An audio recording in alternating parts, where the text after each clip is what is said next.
Hi friends, welcome to the great voice words of తాతయ్య. నమస్కారం అండి.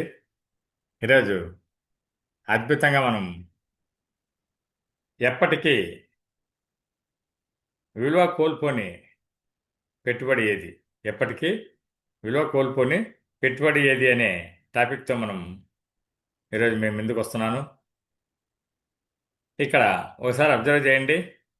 బంగారం లాంటి పెట్టుబడి ఏంటి, అంత గొప్ప పెట్టుబడి ఏదైనా ఉందా అన్నప్పుడు ఉందని మనం చెప్పచ్చు. అది ఏంటి అన్నప్పుడు మరి ఒక్కొక్కసారి మనం ముందుకెళ్తే ఎప్పటికీ కోల్పోని విలువ అనేది కోల్పోని పెట్టుబడి ఏంటంటే, జనరల్గా ఎంతోమంది మేధావులు చెప్తుంటారు. ఆ మేధావులు చెప్పేది కూడా ఏంటంటే, ఎక్కువగా పెట్టుబడి పెట్టిన వాళ్ళు కూడా ఓవర్ నైట్ ఓసారి మరి బిధవాళ్ళు అయిపోతారు. చిన్న పెట్టుబడులు పెట్టిన వాళ్ళు అదే ఓవర్ నైట్ కోటీశ్వరులు అయిపోతారు. ఏమీ చేయకుండా ఉంటే మనకేమీ రాదండి. కాబట్టి కంపల్సరీ ఒక రిస్క్ అనేది తీసుకుంటే ఆ రిస్క్ ఏ ఏరియాల్లో తీసుకోవాలి అన్నప్పుడు మన మేధావులు అంటున్నారు, ఆ పెట్టుబడి అనేది ల్యాండ్ మీద కానీ, గోల్డ్ మీద కానీ, మ్యూచువల్ ఫండ్స్ మీద కానీ, ఎడ్యుకేషన్ మీద కానీ పెట్టండి అంటున్నారు. ఇప్పుడు మనం ఒకసారి అనలైజ్ చేస్తే బ్రహ్మగారు అంటారు, ఒక చిన్న స్టోరీలో మనం దీన్ని తీసుకున్నప్పుడు అక్కడ ఏంటి, ఒక రమేష్ గారు ఉన్నారు. ఆయన పెట్టుబడి పెట్టారు ల్యాండ్ మీద, భూమి మీద నమ్ముకున్నాడు ఆయన. చాలామంది పెద్దలు కూడా అంటుంటారు, భూమి మీద నమ్ముకున్న వాళ్ళు ఎవరు కూడా ఇంతవరకు చెడిపోలేదు అని. అలాగా రమేష్ గారు కూడా భూమిని నమ్ముకొని పెట్టుబడి పెట్టారు. దాని మీద వచ్చే మళ్ళీ అమ్ముతాడు, మళ్ళా వచ్చే లాభంతో అలాగే అన్ని ప్రోగు చేసుకొని మళ్ళీ ల్యాండ్ కొంటాడు. అలాగ అతను ఒక్కసారిగా అతని దగ్గర ఉండే డబ్బులు కొనుక్కున్నాడు. కొనుక్కున్న తర్వాత అతనికి ఒక కూతురు ఉందండి. ఆ కూతురికి చదువు అయిపోయింది, పెళ్లి చేద్దాం అనుకుంటాడు. పెళ్లి వయసుకు వచ్చింది, సంబంధాలు చూస్తున్నాడు. చక్కటి సంబంధాలతో వెతికారు. అన్నీ వెతికిన తర్వాత ఆయనకు మంచి సంబంధం దొరికిందండి. ఆ మంచి సంబంధం దొరికిన తర్వాత ఇంకా డేట్ కూడా ఫిక్స్ చేసుకున్నాడు, పెళ్లి చేద్దాం అనుకున్నాడు. అంతటితో ఆ యొక్క భూమి అమ్మి ఆ డబ్బులతో నా కూతురికి పెళ్లి చేయాలనుకున్నాడు. సరే, బాగుంది. ఆ భూమి అమ్మడానికి పెట్టాడు మార్కెట్లో. పెడితే ఒక ఇద్దరు ముగ్గురు వచ్చారు, దాన్ని నెగోషియేట్ చేశారు. చేసిన తర్వాత మేము బ్లాక్లో అయితే డబ్బులు ఇస్తాము, వైట్లో కొంత మాత్రమే ఇస్తామన్నారు. సరే, ఆ బ్లాక్లో ఇచ్చిన డబ్బులు రమేష్ గారు ఏం చేయాలి, అక్కడి నుంచి ఇంటికి తీసుకెళ్ళాలి. అంత లోపల ఆయన అదృష్టవశాత్తు దురదృష్టవశాత్తు ఏమైందంటే ఎలక్షన్ కోడ్ వచ్చింది. ఎలక్షన్ కోడ్ మోగింది. మోగుతానే అన్నీ కూడా ఒక్కసారిగా స్టాప్ అయినాయి. అప్పుడు రమేష్ గారు, సపోజ్ ఇది అమ్మితే ఆ డబ్బుని నేను ఇంటికి ఎలా తీసుకెళ్ళాలి అని ఒక డౌట్ వచ్చింది. అంతేకాదండోయ్, అదే వీధిలో, అంత పెద్ద మెయిన్ రోడ్ అది, వీధిలో 2 చెక్ పోస్టులు వచ్చాయి. దాంతో రమేష్ గారికి చాలా భయం చుట్టుకుంది. ఆ డబ్బు అమ్మితే అమ్ముతాము, కానీ ఇంటికి ఎలా తీసుకువెళ్ళాలి అనేది చుట్టుకుంది. తర్వాత వాళ్ళని అడిగాడు, అంతా కూడా వైట్ ఇవ్వండి అయ్యా బాబు అని. అది కుదరదన్నారు. అంతేకాదు, ఇంకా ఈయన వీక్నెస్ చూసి పెళ్ళోటి పెట్టుకున్నాడు, తప్పకుండా మనకు ఈయన ఎంత అడిగితే అంతకి ఇస్తాడు అని. అతనేం చేశారు, వాళ్ళంతా ఇంకా తప్పనిసరిగా ఇస్తాడని చెప్పేసి ఆయన మీద ప్రెజర్ తీసుకురావడం అనేది జరిగింది. ప్రెజర్ తీసుకొస్తే అప్పుడు ఏమైంది అని మనం ఒకసారి అనుకుంటే, అది ఆఫ్ రేట్కి అమ్ముతున్నారు. పోనీ డబ్బులన్నీ కూడా వైట్లో ఇస్తారంటే అది కూడా ఇవ్వమంటున్నారు. ఎలక్షన్ కోడ్ ఒకటి ఉంది. ఇవన్నీ కూడా వచ్చేసరికి అతనికి పిచ్చి పట్టి, ఇంకా లేదు, నా ఫ్రెండ్స్ ఇంకా ఇద్దరున్నారు, వాళ్ళతో ఎలాగైనా కానీ అప్పన్న తెచ్చి పెళ్లి చేయాలనుకున్నాడు. పెళ్లి ముహూర్తము మరి పోస్ట్పోన్ చేయకూడదు అనుకుని వెంటనే ఒక ఫ్రెండ్కి ఫోన్ చేశాడు, వెంకటేష్కు. చేసి, వెంకటేష్, నాకు కొద్దిగా ఇలా ఇబ్బంది అయింది, పాప మ్యారేజ్ అన్నీ కూడా పెట్టుకున్నాను, ఆ కష్టపడి ఆ భూమిని అమ్మేసి తీసుకుందాము, డబ్బులు తీసుకొని ఏదైనా పెళ్లి చేద్దాం అనుకుంటే ఎవరు కొనుక్కోవడం లేదయ్యా. నువ్వు బంగారు వ్యాపారం చేస్తుంటావు కదా, కనీసం కొంత నాకు హెల్ప్ చేయంటే ఆయన పాపం బెస్ట్ ఫ్రెండ్ కాబట్టి ఆ యొక్క గోల్డ్ కొంత బ్యాంకులో పెట్టేసి ఒక 10 లక్షల వరకు హెల్ప్ చేశాడు. బాగానే ఉంది. తర్వాత ఏమైందంటే ఇంకా అంతటితో ఆగలేదు. చాలా ఇబ్బంది అట్లాగే కొనసాగుతుంది. ఆ డబ్బు సరిపోదు కదా పెళ్ళికి. దాంతో ఏం చేశాడు, ఇక రెండోసారి ఇంకొక ఫ్రెండ్ని అడిగాడు. ఇంకొక ఫ్రెండ్ని అడిగి,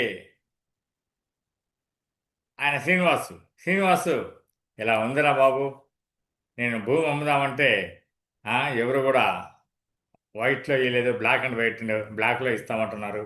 అది కొద్దిగా అందులో ఎలక్షన్ కోడ్ ఉంది, పెళ్ళి ఎట్లయినా కానీ జరగలరానా బాబు అంటే, ఆయన ఏంటి ఏం చేస్తుంటాడంటే మ్యూచువల్ ఫండ్ చేస్తుంటాడు. జనరల్గా ఈయన శ్రీనివాస్ ఏం చేస్తుంటాడు, మ్యూచువల్ ఫండ్ అనేది అతని యొక్క వ్యాపారం. మ్యూచువల్ ఫండ్స్లో చాలా డబ్బు సంపాదించాడు. ఫైనల్గా ఇంకా అతను ఏముంది కదా నా దగ్గర, నాకు బెస్ట్ ఫ్రెండ్, పాపం అందులో మంచి దానికోసం ఇస్తున్నాను అని చెప్పేసి, సరే ఇస్తానని ఒక 35 lakh మరి విత్డ్రా చేసి ఒక మ్యూచువల్ ఫండ్ని ఇచ్చాడనమాట. ఇస్తే అప్పుడు తీసుకొచ్చాడు, పెళ్ళంతా హ్యాపీగా జరిగింది, అద్భుతంగా అయిపోయింది. ఇప్పుడు ఒకసారి మనం ఆలోచన చేస్తే ఏం ఆలోచన చేయాలి మనము, ఏమి జరిగింది ఇక్కడ? ఈ బంగారం గొప్పదా, లేకుండా మరి మ్యూచువల్ ఫండ్ గొప్పదా, లేకుంటే ఇంకేమి గొప్పది, భూమి గొప్పదా అని ఒకసారి ఆలోచన చేశాడు ఆయన. పెళ్ళి అయిపోయింది, అంతా అయిపోయింది, పంపించేశాడు.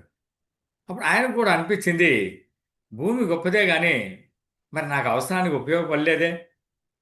మరి గోల్డ్ అయితే కనీసం కొంత మన బ్యాంకులో పెట్టి మనం అప్పు తెచ్చుకోవడానికి ఉపయోగపడుతుంది. అదే మ్యూచువల్ ఫండ్స్ అయితే, స్టాక్ మార్కెట్ అయితే ఎప్పుడు కావాలంటే అప్పుడు మనము దర్జాగా తీసుకోవడానికి. మరి ఇవన్నీ కూడా ఒకసారి ఆలోచన చేస్తే అప్పుడు మరీ ఏమనిపిస్తుందంటే, ఎన్ని ఇందులో రిస్క్ ఉందా లేదా అని ఆలోచన చేశాడు. ఓకే, రిస్క్ ఉన్నట్లే కనిపిస్తుందని మళ్ళీ ఒక్కసారి పెద్ద పెద్ద మేధావులను కూడా అడిగాడు. ఇక మీదట తీసుకునే స్టెప్పు కరెక్ట్గా ఉండాలి. ఏం బంగారు కంటే విలువైన పెట్టుబడులు ఏమున్నాయి అని, బంగారు కంటే కానీ, మ్యూచువల్ ఫండ్స్ కంటే కానీ, స్టాక్ మార్కెటింగ్ కంటే కానీ, ఇంకా ఇతరత్ర బిజినెస్ కంటే కానీ ఎప్పుడూ కూడా ఒకేలా మనకు ఆదాయం వచ్చే, లాభాలు వచ్చే పెట్టుబడులు ఏమున్నాయి అని అతను బాగా దీర్ఘంగా ఆలోచన చేసి మేధావుల్ని కనుక్కున్న తర్వాత ఆయనకి తెలిసింది ఒక్కటే ఒకటి, తన బిడ్డల్ని చక్కగా చదివించుకుంటే, జ్ఞానాన్ని ఇస్తే, నైపుణ్యాన్ని నేర్పిస్తే మరి అందరూ కూడా ఆరోగ్యంగా ఉంటే, సంబంధాలు సత్సంబంధాలు అద్భుతంగా ఉన్నాయంటే అంతకన్నా మించిన విలువైన ఇక పెట్టుబడి ఏముంటుంది అనుకున్నాడు. అనుకున్న వెంటనే అతను ఒక నిర్ణయానికి వచ్చాడు. సరే, ఒక రెండో బాబు ఉన్నాడు, వానికి వెంటనే చదువును బాగా, పాపతో పాటు బాబుకు కూడా చదువు బాగా నేర్పించాడు. మళ్ళా మూడో అమ్మాయి ఉంది, ఆ అమ్మాయికి చక్కగా బాగా చక్కటి చదువు నేర్పించారు. వీళ్ళిద్దరినీ జ్ఞానం అనేది ఎప్పటికీ తరగదు, జ్ఞానం అనేది ఎవరూ దొంగిలించలేరు, జ్ఞానం అనేది ఎక్కడైనా ఉపయోగించుకోవచ్చు, ఈ చదువు అనేది ఎవరు దొంగిలించేది కాదు, దీనివల్ల విజ్ఞానం పెరుగుతుంది, వికాసం పెరుగుతుంది, చక్కగా అందరికీ మనం ఉపయోగపడేలా చేయొచ్చు అనే ఒక గొప్ప ఆశయంతో అతను ఆ దారిలో పోవడానికి ప్రయత్నం చేశాడు. అలాగ పోయినప్పుడు నెక్స్ట్ అతనికి కనపడేది ఒకటే ఒకటి ఏమనిపిస్తోంది అతనికి? ఫస్ట్ జ్ఞానము, జ్ఞానం తర్వాత నెమ్మదిగా నైపుణ్యాలు. ఇప్పుడు నా జ్ఞానం నేర్చుకున్నావు, అంతా నేర్చుకున్నావు, కానీ ఎందులో నువ్వు స్పెషల్? నేను చేయలేను, నేను చేయలేను, అన్నీ నేర్చుకున్నాను, నా చేత కాదు అని కూర్చుంటావా? అట్లా కూర్చుంటే నీకు ఆదాయం ఎలా వస్తుంది? ఏదో ఒక దాంట్లో నువ్వు స్పెషలైజేషన్ కావాలి కదా. అలాగా స్పెషలైజేషన్ అయ్యి నీలో ఆత్మవిశ్వాసం పెరిగితే అప్పుడు కదా నీకు ఏదైనా కానీ డబ్బు అనేది స్టార్ట్ అవుతుంది. దానివల్ల మనం ఫేమస్గా ఒక పలుకుబడి వస్తుంది, ఒక గొప్పగా తయారవుతాము. కాబట్టి ఒక నైపుణ్యం అనేది, ఒక స్కిల్ అనేది ఖచ్చితంగా నేర్చుకోవాలి. అట్లా నేర్చుకున్నప్పుడే నీకు బాగా సంఘంలో పలుకుబడి కానీ డబ్బులు కానీ ఏదైనా వస్తాయి. ఇక నెక్స్ట్ వచ్చి ఆరోగ్యం. ఆరోగ్యం లేకపోతే సంపాదన వృథా కదా. కనీసం ఆరోగ్యానికి 6 సూత్రాలు పాటించేది నేర్చుకోవాలి ఎప్పుడు కూడా. మనం పీల్చుకునే గాలి చాలా అద్భుతంగా మందన సత్యనారాయణ గారు కూడా చెప్తుంటారండి. చాలా చక్కగా పీల్చుకోవాలి. మన బాడీలో ఉండే అన్ని సెల్స్ కూడా యాక్టివ్గా ప్రాణశక్తి తీసుకునేలా ప్రాణాయామం చేసుకోవాలండి, యోగా చేసుకోవాలి. తర్వాత నెక్స్ట్ నీరు. కనీసం 20 కేజీలకు ఒక లీటర్ వంతున నీరు తీసుకోవాలి. ఆ విధంగా ఎప్పుడైతే నీరు తీసుకుంటావో చక్కగా నీ బాడీ అద్భుతంగా తయారవుతుంది. సంపూర్ణమైన ఆహారం తీసుకోవాలి. ఒక 40% కార్బోహైడ్రేట్స్, 30% ప్రోటీను, 30% ఫ్యాటు, ఆ తర్వాత 20 to 40 గ్రామ్స్ వచ్చి ఈ యొక్క ఫైబరు తీసుకోవాలా. విటమిన్స్, మినరల్స్ ఇవన్నీ కూడా సమపాలనలో తీసుకున్నప్పుడు ఆరోగ్యము అద్భుతంగా మరి డెవలప్ అవుతుందన్నమాట. ఉంటుంది కూడా చక్కగా. దాంతోపాటు ఎప్పుడైతే ఆరోగ్యం అనేది హ్యాపీగా ఉంటుందో నెక్స్ట్ మనకు కావాల్సింది ఏంటి? స్లీప్ ఉండాలి, నిద్ర ఉండాలి. ఆరోగ్యంలో ఒక భాగం అది. ఎప్పుడైతే నిద్ర 7 గంటల నుంచి 8 గంటలు ఉంటుందో రోజంతా కూడా యాక్టివ్గా మరి ప్రాణశక్తి, శక్తి అనేది, ఆ ఎనర్జీ అనేది అద్భుతంగా మనం ఉపయోగించుకోవచ్చు. దాంతోపాటు కంపల్సరీ ఎక్సర్సైజ్ ఉండాలండి. ఎక్సర్సైజ్ కనీసం మినిమము ఒక 30 మినిట్స్ మనం ఎక్సర్సైజ్ చేసుకోగలిగితే అద్భుతంగా మన బాడీ ఉంటుంది. కమ్యూనిటీ ఉండాలి. ఎప్పుడూ కూడా సత్సంగాలు పెట్టుకోవాలి. దానివల్ల మనం అందరితో పాటు హ్యాపీగా ఉంటాం అన్నమాట. నెక్స్ట్ సజెస్ట్ పోతే సంబంధాలు అంటే ఏమి? ఎవరితో సంబంధాలు? ఇంట్లో సంబంధాలు కావచ్చు, బయట సంబంధాలు కావచ్చు, భార్యతో కావచ్చు, పిల్లలతో కావచ్చు, మరి అన్నదమ్ములతో కావచ్చు, బంధువులతో కావచ్చు, బయట ఇతరులతో కావచ్చు. ఈ సంబంధాలు అనేవి చాలా అద్భుతంగా ఉంటే కష్ట సమయంలో కూడా మనకు నిజమైన బంధువులు ఎవరు, నిజమైన ఫ్రెండ్స్ ఎవరు అనేది మనకు క్లియర్గా తెలిసిపోతుంది. ప్రేమ, విశ్వాసము అన్నీ కూడా అద్భుతంగా పెరుగుతాయి. సంబంధాలు ఎప్పుడైతే మనకు ఉన్నాయో అంతకన్నా విలువైన గొప్ప సంపద అనేది ఏముంటుందండి? ఖచ్చితంగా అది అందరూ కూడా గుర్తించాలి. మనము ఆ దశగా కూడా ప్రయత్నం చేయాలి. ఎందుకు ఇవి బంగారం కంటే గొప్పవి అనుకున్నప్పుడు మీ అందరికీ చక్కగా తెలుసు. ఎన్నోసార్లు మనము దీని మీద డిస్కస్ కూడా చేసుకుంటుంటాం. ఖచ్చితంగా ఈ బంగారం అయితే ఓసారి మనకు అవసరమైనప్పుడు అంతా వాడుకుంటాం, లేదా దాన్ని అమ్ముతాం, లేదా దొంగలు పడి తీసుకెళ్ళిపోతారు. అలాగే మ్యూచువల్ ఫండ్స్ కూడా అది కరిగిపోతుంది. ఎన్నోసార్లు వాడతాము, ఒకసారి నష్టం వస్తుంది, ఒకసారి మొత్తము ఆవిరైపోతుంది నైట్ నైటే. అంతగా గొప్ప పెట్టుబడులు పెట్టి కూడా ఒకసారి చిన్న పెట్టుబడులు పెట్టినోడికి కూడా గొప్ప రిజల్ట్ కూడా వస్తూ ఉంటుంది. అంతేకాదు రిలేషన్స్ కూడా ఒకసారి చక్కగా ఉండాలనుకున్నాం, అవి ఉన్నప్పుడు ఈ బంగారు ఇవన్నీ కూడా ఎందుకు పనికిరావు. కాబట్టి మనము అటు బంగారు కావచ్చు, భూమి మీద కావచ్చు, అటు మ్యూచువల్ ఫండ్స్ మీద కావచ్చు, ఈ యొక్క పెట్టుబడులు అనేది ఉండాలి.